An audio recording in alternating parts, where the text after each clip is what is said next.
이날 곧 안식 후 첫날 저녁 때에 제자들이 유대인들을 두려워하여 모인 곳에 문들을 닫았더니 예수께서 오사 가운데 서서 이르시되 너희에게 평강이 있을지어다. 이 말씀을 하시고 손과 옆구리를 보이시니 제자들이 주를 보고 기뻐하더라. 예수께서 또 이르시되 너희에게 평강이 있을지어다. 아버지께서 나를 보내신 것 같이 나도 너희를 보내노라. 이 말씀을 하시고 그들을 향하사 숨을 내쉬며 이르시되 성령을 받으라. 너희가 누구의 죄든지 사하면 사하여질 것이요 누구의 죄든지 그대로 두면 그대로 있으리라 하시니라. 12 제자 중에 하나로서 디두모라 불리는 도마는 예수께서 오셨을 때에 함께 있지 아니한지라. 다른 제자들이 그에게 이르되 우리가 주를 보았노라 하니 도마가 이르되 내가 그의 손에 못자국을 보며 내 손가락을 그 못자국에 넣으며 내 손을 그 옆구리에 넣어보지 않고는 믿지 아니하겠노라 하니라. 여드레를 지나서 제자들이 다시 집안에 있을 때에 도마도 함께 있고 문들이 닫혔는데 예수께서 오사 가운데 서서 이르시되 너희에게 평강이 있을지어다 하시고 도마에게 이르시되 내 손가락을 이리 내밀어 내 손을 보고 내 손을 내밀어 내 옆구리에 넣어보라. 그리하여 믿음 없는 자가 되지 말고 믿는 자가 되라. 도마가 대답하여 이르되 나의 주님이시요 나의 하나님이시니이다. 예수께서 이르시되 너는 나를 본 고로 믿느냐 보지 못하고 믿는 자들은 복되도다 하시니라. 할렐루야. 예수님께서 부활하셨습니다. 믿습니까? 얼굴이 달라지네요. 어느 신부님이 갑자기 한 기중품이 생기게 되었습니다. 어디를 갈 때면 꼭 그 기중품을 어디에 보관할까 늘 신경이 쓰였습니다. 그래서 신부님은 감실이라는 성체가 보관되어 있는 그곳에다가 기중품을 보관하면 잃어버리지 않겠다 생각하고 그 감실의 성체와 함께 기중품을 보관하고 있었습니다. 얼마 지난 후 부활절이 지나고 난 후에 그곳에 있던 기중품이 없어진 거예요. 신부님이 거기에다 뭐라고 써놨었냐면 주님은 이곳에 계십니다. 절대로 훔쳐갈 생각하지 말라. 그런데 그 물건이 없어지고 난 후에 거기에 이런 쪽지가 붙어 있었습니다. 주님은 부활하셔서 이곳에 계시지 않습니다. 하라고 물건을 도적질했다는 것입니다. 부활신앙이라는 것은 주님이 멀리 떠나는 것이 아니라 오히려 주님이 지금도 우리와 함께 계심을 우리가 믿는 것입니다. 그리고 주님이 나의 모든 것을 아신다고 믿는 것입니다. 그러므로 부활신앙은 살아계신 하나님이 나를 늘 굽어 살펴보시고 계심을 믿고 깨어있는 신앙생활을 하는 것이 부활신앙이라고 볼 수 있습니다. 오늘은 부활절 두 번째 주일입니다. 부활절 하면 부활절기만 부활 찬송으로 끝나는 것이 아니라 사실 부활절기는 올해는 5월 마지막 대주 성령 강림 주일이 이르기까지 거의 2달여 기간 동안 부활절기입니다. 부활절기가 여러분들의 삶 속에서 늘 부활의 삶을 하나님과 더불어 살아가는 삶을 살아가라고 우리에게 부활의 주님을 생각하며 믿음이 살아있는 믿음을 살아갈 것을 우리에게 깨우쳐주고 있는 것입니다. 지난 주일 부활절기에 예수님의 부활 사건은 역사적인 객관적인 사실이며 예수님이 부활을 통하여 자신이 하나님의 아들 되심을 확증하셨다고 말씀합니다. 예수님께서 말씀을 가르치시고 표적을 행하시고 이 모든 것이 거짓이 아닌 하나님의 아들로서 행하신 진리였음을 증거하는 것이 부활의 사건이라고 볼 수 있습니다. 더 나아가 예수님의 부활하심을 통하여 누구든지 예수님을 믿을 때 생명을 영생을 얻게 된다는 것을 첫 열매로 우리에게 보여주실 것입니다. 부활이 있기에 십자가의 복음 속에서도 우리는 소망을 가질 수 있습니다. 부활이 없었다면, 예수님의 십자가의 죽음으로 끝났다면 소망이 없는데, 예수님이 십자가에 죽으시고 부활하심으로 말미암아 십자가의 사건이 의미를 더해주고 기쁜 소식이 될 수 있었던 것입니다. 성도 여러분, 오늘 본문의 말씀은 예수님이 부활하신 사건을 들었지만 제자들은 불신앙과 회의와 의심의 마음을 갖고 두려운 마음에 한 예루살렘의 한 가정에 모여 문을 꼭 닫고 있었습니다. 그들이 두려운 마음으로 문을 닫고 모여 있었는데, 왜냐하면 주님을 고발했던 유대인들이 주님의 제자였던 자신들까지도 고발하여 십자가에 못 박히는 것 아닌가 하는 두려움과 근심과 염려를 가지고 문을 꼭 닫고 있었습니다. 이 문을 닫았다는 말은 그 공간적으로 문을 닫았다는 그런 의미이기도 하지만 마음의 문도 함께 닫혔다는 것을 의미합니다. 마음의 문이 닫혀짐으로 말미암아 그들은 결국은 예수님이 부활했다는 그 소식이 진정한 그들에게 기쁨이 되지 못하고 두려움과 근심과 염려 속에 머물러 있었던 것입니다. 또한 예수님이 모든 문들을 닫았다는 것은 예수님이 시간과 공간을 초월해서 그들 가운데 들어오심으로 말미암아 예수님이 영체로서 그들과 함께 하고 계심을 보여주는 것입니다. 오늘 예수님이 두려워하는 그들을 찾아오셔서 너희에게 평강이 있을지어다라고 선포하고 있는 것입니다. 여러분, 오늘 우리의 삶의 자리에 여러분들이 무엇을 근심하고 있습니까? 무엇이 여러분에게 두려움을 가져다 주고 있습니까? 그 근본 원인 중심에는 하나님이 나를 사랑하시고 살아계신 하나님에 대한 우리의 불신앙 때문에 염려하고 걱정하고 있지 않은지 돌아보시고, 오늘 또 평강이 있을지어다 찾아오시는 그 부활의 주님의 음성을 들음으로 여러분의 두려움이 변하여 기쁨이 되고, 여러분의 염려가 변하여 찬송이 되고, 여러분의 어두운 마음의 심령이 밝은 빛이 비춰지는 놀라운 은혜가 있기를 바랍니다. 오늘도 여러분 마음의 문빗장을 여러분들이 열어버리고 오늘도 시간과 공간을 초월하여 다가오시는 예수님께 마음의 문을 여시기 바랍니다. 여러분, 요한계시록 3장에 내가 문 밖에 서서 두드리노니 하는 그 성화가 있잖아요. 그 성화에 보면 예수님이 거기 문고리가 없어요. 밖에는. 안에서만 열 수 있게 되는 거예요. 여러분들이 마음의 문을 열어야만 주님이 들어가시는 거예요.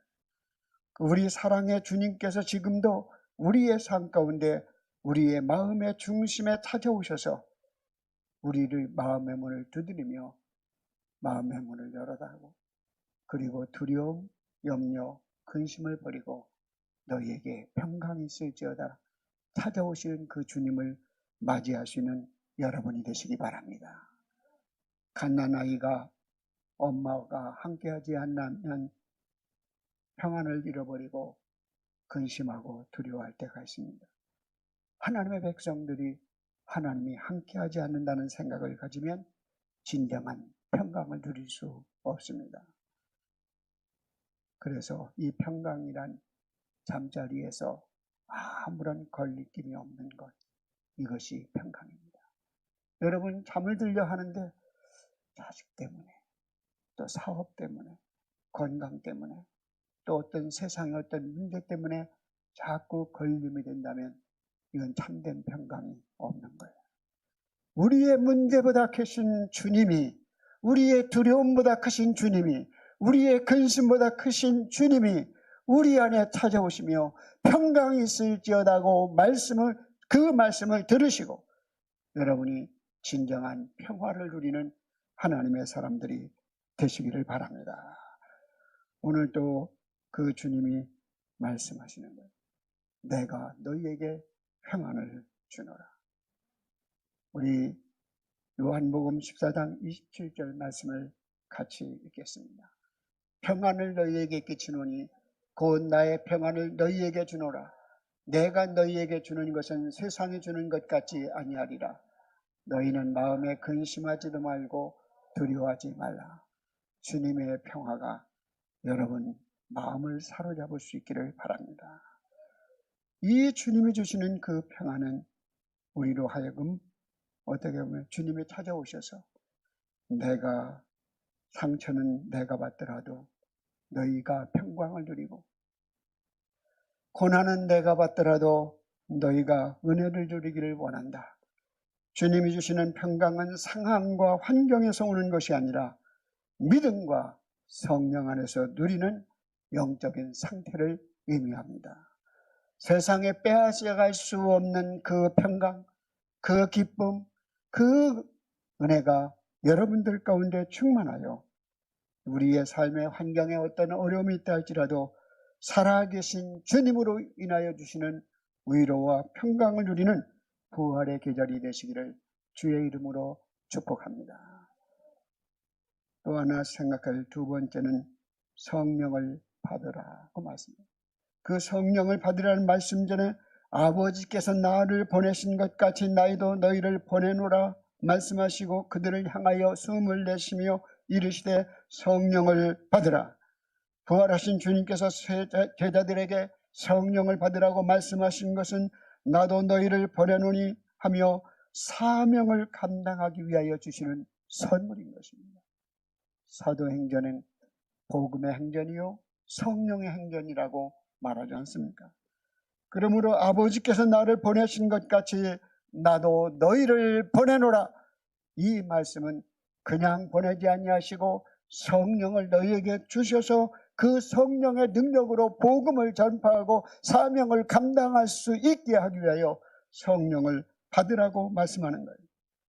이 내가 너희를 보내노라 이 말씀은 요한복음의 지상 명령입니다. 마태복음 28장에 결국 제자들을 향한 지상 명령이 있잖아요.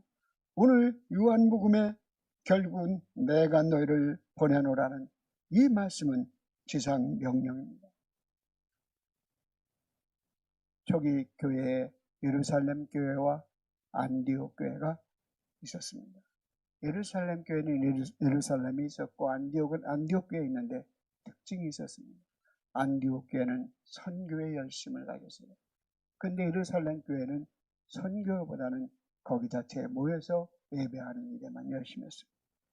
결국은 선교하는 교회인 안디옥 교회는 부흥하고 예루살렘 교회는 항상 갈등과 다툼이 있었습니다.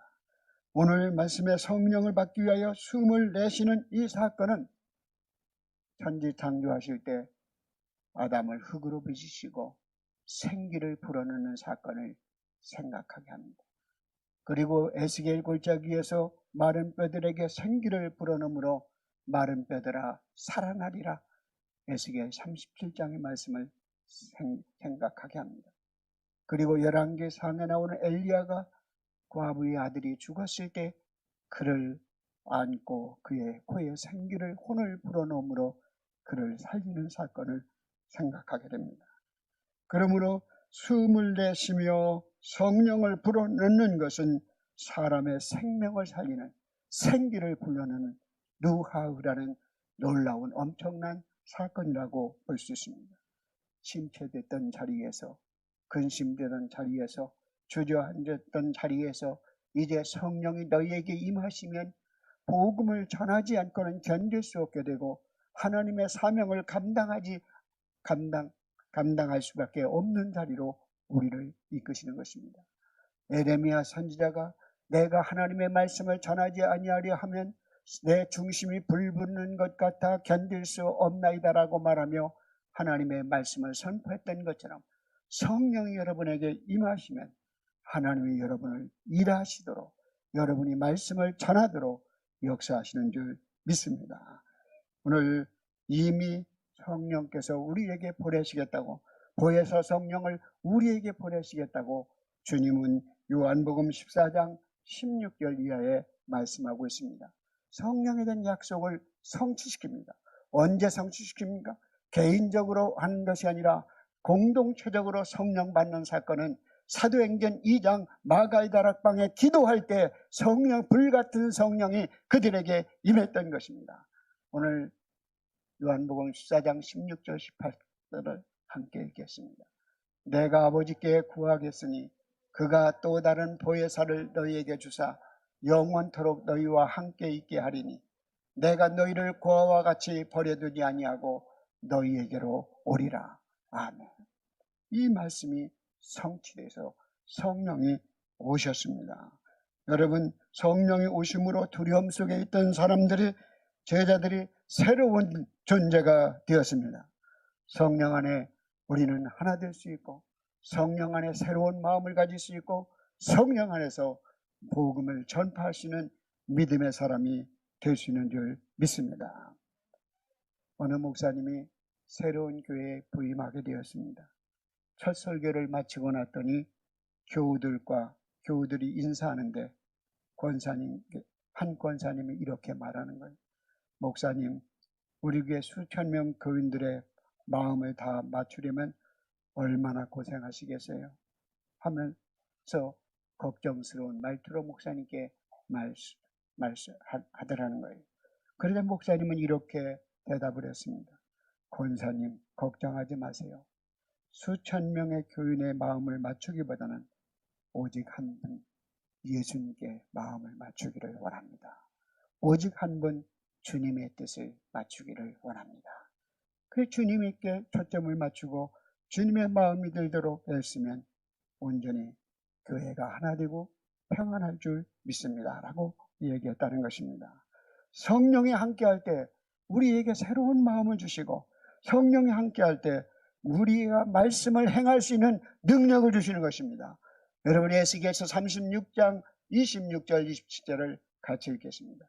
또 새 영을 너희 속에 두고 새 마음을 너희에게 주되 너희의 육신의 굳은 마음을 제거하고 부드러운 마음을 줄 것이며 또 내 영을 너희 속에 두어 너희로 내 율례를 행하게 하리니 너희가 내 규례를 지켜 행할지라.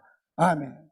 성령이 여러분에게 들어올 때 새로운 마음을 주실 뿐만 아니라 굳은 마음이 부드러운 마음이 되고 성령이 우리 안에 있을 때 율례를 행하게 하고 규례를 지켜 행할 수 있는 능력을 주시겠다고 말씀합니다. 성령이 여러분 안에 함께 하시기 바랍니다. 성령과 함께 할 때 하나님과 동행이 이루어질 수 있고 맡겨진 사명을 감당할 수 있는 것입니다. 오늘 말씀을 통해서 이 말씀을 하시고 뭐라고 말씀하고 있어요? 너희가 누구든지 죄를 사하면 사해질 것이며 누구의 죄든지 그대로 두면 그대로 있으리라. 이 말씀을 통해서 예수님이 제자들에게 죄 사하는 권세를 주셨다는 의미가 아니라 예수님이 죄를 사하시는 권세가 있는 분임을 선포하라는 말씀이에요. 누구든지 구원과 생명을 얻으려면 죄사함의 문제가 해결되지 않기 때문에, 그러므로 진정한 구원은 십자가와 부활이 복음에 증거될 때 진정한 구원과 생명, 죄사함과 생명을 얻을 수 있는 줄 믿습니다. 부활하신 주님께서 단지 예수님께서 평안을 위해 오신 것이 아니라 이 땅의 생명을 구원하는 자로 우리를 보내셨음을 기억하고 하나님의 은혜를 입은 자로 영원한 생명을 누릴 뿐만 아니라 보냄의 자리에서 맡겨진 사명을 잘 감당하는 성도님들이 되시기 바랍니다.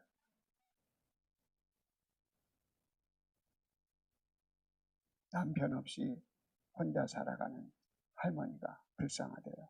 영감이 없는 사람. 그런데 우리 그리스도인이 목회자가 영감 없이 목회하려고 하거나 신앙생활을 하려면 불쌍하대요. 왜? 영감이 없으니까. 여러분, 영감이 있어야 돼요.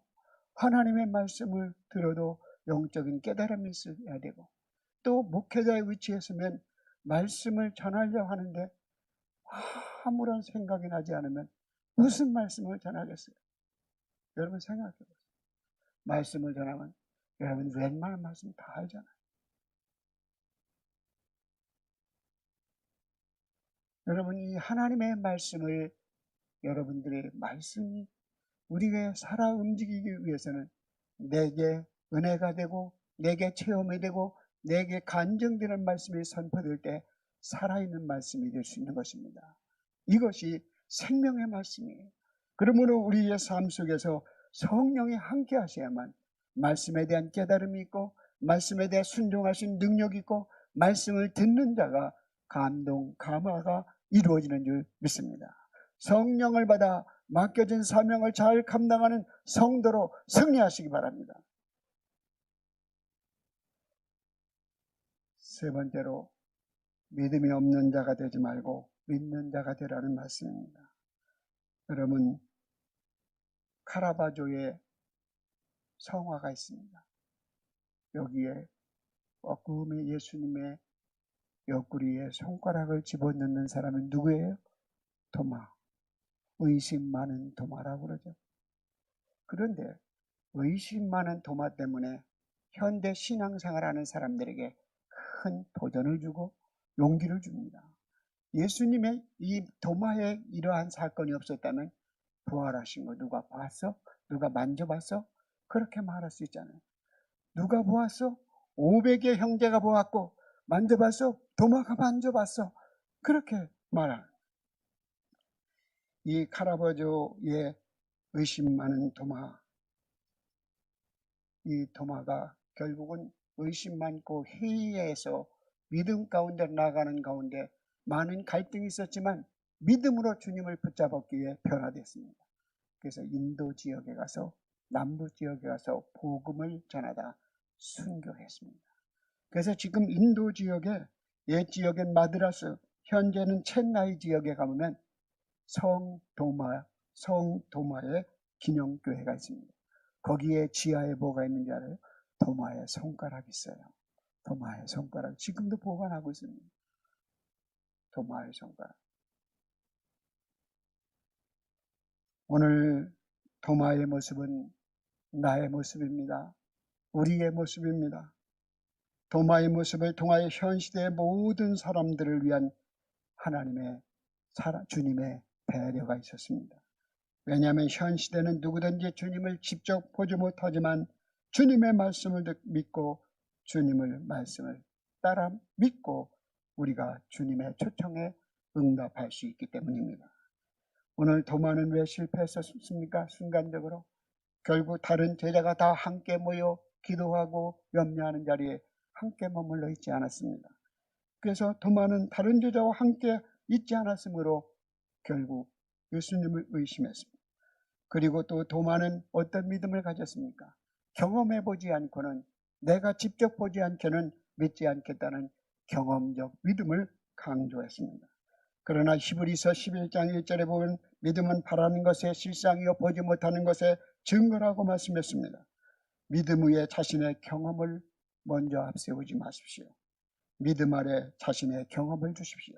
믿음 위에 이성을 두지 말고 믿음 아래에 이성을 두십시오. 그리할 때 주님을 만날 수 있는 것입니다. 오늘 도마는 결국은 그가 부족하고 연약했지만 오늘 도마가 주님을 만나갑니다. 도마에게 주님이 보는 것만으로 부족하다면 만져서라도 믿는 자가 되라고 말씀하는 거예요. 예수님의 상처를 만져봐야 믿겠다는 도마 때문에 후에 부활을 의심하는 사람들에게 주님의 부활함의 확실성을 우리에게 심어주는 것입니다. 여드레가지나 주님의 부활을 의심했던 도마가 있을 때 주님이 다시 찾아오셔서 평강이 있을지어다라고 말씀합니다. 우리 같으면 예수님 괘씸한 놈들 죽기까지 나를 따르겠다고 큰 소리 치더니 하며 야단을 쳤을 것입니다. 그러나 주님은 자신들을 실망시킨 제자들이었지만 다시금 찾아오잖아요. 다시금 찾아오셔서 부활의 주님이 직접 찾아오셔서 그들에게 용기를 주고 위로를 주고 새로운 희망을 보여주는 모습을 보게 됩니다.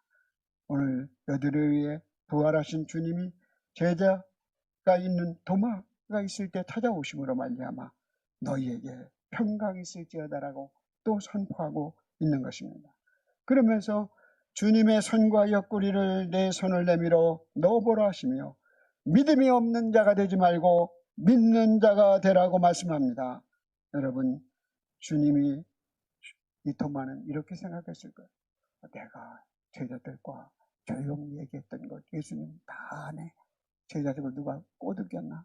어떻게 다 알지? 믿음이 없는 자가 되지 말고 믿는 자가 되라. 그러면서 너는 옆구리를 만져봐야 믿는다며? 그러면서 그러니 얼마나 이 도마가 당황했겠습니다. 그러면서도 도마가 만져보잖아요. 그래서 그 만져본 확실한 보여주는 사건이, 구체적인 사건이 누가복음 24장에 나타납니다. 24장 38절 39절 읽겠습니다. 예수께서 이르시되 어찌하여 두려워하며 어찌하여 마음에 의심이 일어나느냐. 내 손과 발을 보고 나인 줄 알라. 또 나를 만져보라. 영은 살과 뼈가 없으되 너 보는 바와 같이 나는 있느니라. 영체에 대해서 말씀하죠. 이 말씀은 어떻게 보면 그 당시 영주주의자들은 육의 부활을 부정했습니다.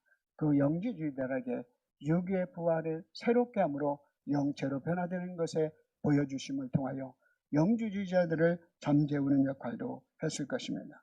그러면서 이 누가복음 24장에 너희가 너희에게 먹을 것이 없느냐 하고 잡수시는 모습을 보게 됩니다. 예수님께서 제자 중에 가장 회의적이었던 도마 자신의 신앙 고백을 합니다. 28절에 보면 도마가 가로되 이르되 나의 주님이시요 나의 하나님이십니다라고 고백합니다. 따라 해보시기 바랍니다. 나의 주님이시요 나의 하나님이십니다. 주님이란 말은 큐리오스란 말로 그 당시 종들이 주인에게 큐리오스한 거예요. 그러니까 이것은 어떻게 보면 예수님의 인성을 가르치고 인간적 성품을 가르치고 데오스란 말은 신이란 나의 하나님이라는 뜻이거든요. 그래서 예수님의 신성을 가르치는 거예요. 인성과 신성을 인정해 줄 거예요. 그리고 나의 주님이시오라는 말을 주님 내가 종이오니 나를 다스려 주옵소서 나를 통치해 주옵소서라는 의미가 있는 것입니다. 그러므로 주님 앞에 나아가 부활의 주님을 확신을 가진 도마가 나를 다스려 주옵소서 나의 하나님 나를 통치하여 주옵소서 주님 앞에 꿇어 엎드리는 모습을 보게 됩니다. 여러분 우리 예수님은 이미 믿는 성도들에게도 계속적으로 신앙이 성장하도록 우리 일하시고 계심을 믿습니다. 그러면서 예수님이 뭐라고 말씀했어요? 29절에 보면 예수님께서 이르시되 너는 나를 본 거로 믿느냐? 나를 보지 못하고 믿는 자가 복이 있느니라. 이 말씀을 원어로 하면 이렇게 합니다. 너는 나를 보아서 믿는구나. 나를 보지 못하고 말씀을 듣고 믿는 자가 더 복되다고 말씀한 거예요. 미래적으로 예수님이 부활 승천하신 이후에 누구든지 예수님을 지금 볼 수 없습니다. 그러나 말씀을 따라 믿는 자가 복이 있느니라고 오늘도 말씀합니다. 신앙생활은 의심함으로 믿음에 이르게 되는 것이 아니라 순종함으로 믿음에 이르게 되는 줄 믿습니다. 우리가 신앙생활하면서 여러분들이 여러 번 듣는 소리 중에 하나가 예수님을 인격적으로 만나야 한다는 소리를 많이 들었을 것입니다. 예수님을 인격적으로 만나야 된다. 인격적으로 만난다는 것은 무엇인가? 거기에 대해서 인격적으로 만나지 못하면 주님을 온전히 만난 사람이 아니라는 거예요. 그럼 인격적으로 만나는 것이 무엇입니까? 우리가 인격이라고 말할 때 지식을 의미하고요. 감정을 의미하고 의는 순종, 행함을 의미합니다. 그러므로 인격적으로 만난다는 말은 상호작용이 있다는 것을 말하는 거죠. 내가 누구를 사랑하면 또 사랑한 그 사람이 나에게 사랑합니다. 서로 사랑하면 서로 사랑의 순종으로 사랑의 행위로 서로 표현되어질 때 인격적인 만남이 이루어지는 거예요. 여러분이 주님이 여러분을 사랑하시고 여러분에게 은혜와 사랑을 베푸신 것을 주님이 누구인지를 분명히 알고, 그리고 주님이 그 말씀에 내가 감정적으로 반응하고 눈물을 흘리고 또 죄인임을 고백하고 내가 연약함을 고백하고 내가 너무나 연약함을 날마다 주님 앞에 궁유를 구하며 더 나아가 하나님께 주신 말씀에 응답하고 상호작용할 때 인격적으로 주님을 만나는 것입니다. 주님의 말씀에 대하여 날마다 매일마다 어떤 일이 있을 때마다 우리는 주님의 말씀에 반응하는 사람이 되시기 바랍니다. 매일 매순간 말씀을 주시는 주님에 반응할 때 그것이 주님과 인격적으로 만나는 거예요. 여러분들이 주님을 누구인지 아십니까? 주님은 그리스도시요 살아계신 하나님의 아들이시며 우리의 구원자이십니다. 주님을 믿죠.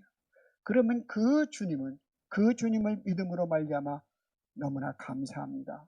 너무나 주님께 영광을 돌립니다. 주님이 십자가에 죽으신 나 같은 죄인을 위하여 죽으셨으니 얼마나 주님이 아프셨겠습니까? 주님이 또 부활하셨으니 내게 소망이 되었습니다.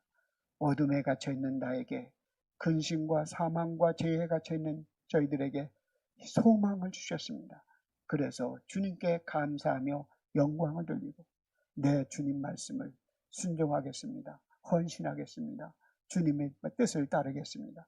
이것이 매일의 삶 가운데 또 우리의 일상 가운데 순간순간 이루어져 나가는 사람은 주님을 인격적으로 만난 사람입니다. 여러분 늘 주님을 인격적으로 만나야만 여러분의 믿음을 지켜나갈 수가 있는 것입니다. 목회자들요, 기도 생활을 한 주간이나 또 성경을 한 주간 안 보면요, 기도하는 것이 두렵고요, 성경 보면 말씀이 생각이 안 나고요, 멍하다니까요. 여러분, 그래서 저는 그런 생각을 해요. 야, 우리 성도들이 주일날 하나님의 말씀을 묻고 일상의 삶 속에서 경쟁시대 일주일 동안 분주하게 피곤하게 살아가면서 믿음을 지켜나간다는 것 참 어렵겠다. 그런 생각을 가져요. 매일 말씀 보고 매일 기도하고 매일 그런 생활을 해도 믿음을 지켜나간다는 것이 어려운데 일주일에 한 번씩 와서 믿음을 지켜나간다는 것, 하나님이 지켜주지 않으면 안 되겠구나 하는 생각을 가져요. 그러니까 여러분들 다 하나님이 지켜주시니까 오늘 이 자리에 오신 줄 믿습니다.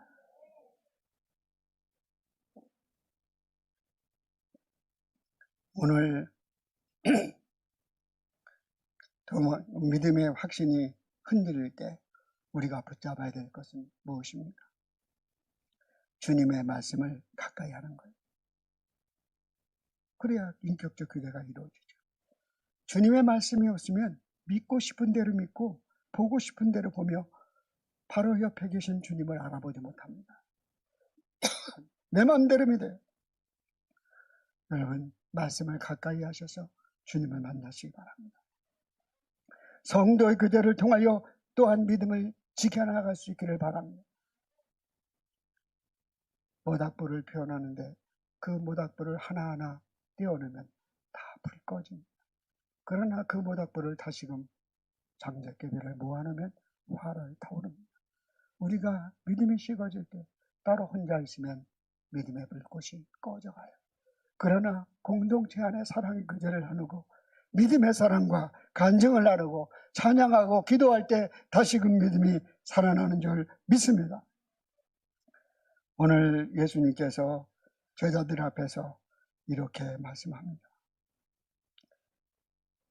너희가 부활의 주님이 믿는 모든 성도들에게 누리게 될 복을 선포하시는데 그 복이 무엇인가?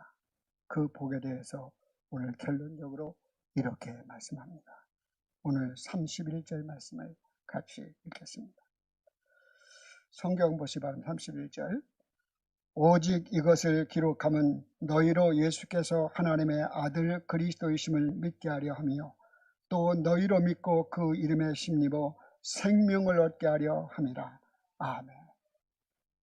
예수님의 십자가의 복음, 부활의 복음을 우리가 믿음으로 예수 그리스도가 하나님의 아들이신 구원자임을 믿고 그 이름에 힘입어 생명과 영생을 누리기 위하여 요한복음이 기록되었고 성경이 기록되었고 오늘 또 우리로 하여금 십자가 또 없이 부활의 신앙을 믿도록 우리를 초청하시는 것입니다. 성도 여러분, 여러분들이 다 예수 그리스도가 부활의 사건을 통하여 하나님의 아들 되심을 확증하셨음을 믿고 그 믿음 안에 그 이름에 힘입어 영원한 생명을 누림으로 우리를 두렵게 하는 죄와 우리를 두렵게 하는 죽음과 우리를 두렵게 하는 세상 염려로부터 승리하시고 기쁨을 누리는 성도님들이 되시기 바랍니다. 요한복음 16장에 뭐라고 말씀했어요? 내가 너희에게 평강을 주노라 말씀하며 너희가 세상에서 환난을 당하라 담대하라 내가 세상을 이겼노라고 말씀하셨습니다. 부활의 주님을 만나면 세상을 이길 수 있습니다. 여러분 불신앙을 이길 수 있습니다. 어둠을 이길 수 있습니다. 오늘도 그러한 은혜가 여러분들에게 다 있기를 주님의 이름으로 축복합니다. 기도드리겠습니다. 하나님 아버지 은혜와 사랑을 감사드립니다. 부활의 주님이 우리에게 찾아오셔서 말씀하실 때 그 말씀을 듣고 믿게 하셔서 주님을 인격적으로 만나게 하시고 우리의 삶 속에 늘 말씀에 응답하는 삶을 살아감으로 주님께는 영광이요 우리에게 영원한 생명과 제3의 은총을 누릴 수 있는 축복된 백성이 다 되게 하여 주시옵소서. 주님 사랑하는 귀한 능력 안에 사랑하는 귀한 성도들의 삶 속에 가정 속에 주의 평강이 있게 하셔서 세상에 빼앗기지 않는 빼앗을 수 없는 참된 평강을 누리게 하셔서 우리 안에 근심을 이기게 하시고 두려움을 이기게 하시고 염려를 이기게 하시고 주님이 주는 평강으로 승리하는 삶을 살게 하여 주시옵소서. 성령 충만케 하셔서 맡겨진 사명을 기쁨과 감사함으로 감당할 수 있도록 인도하여 주시옵소서. 예수님의 이름으로 기도드립니다. 아멘.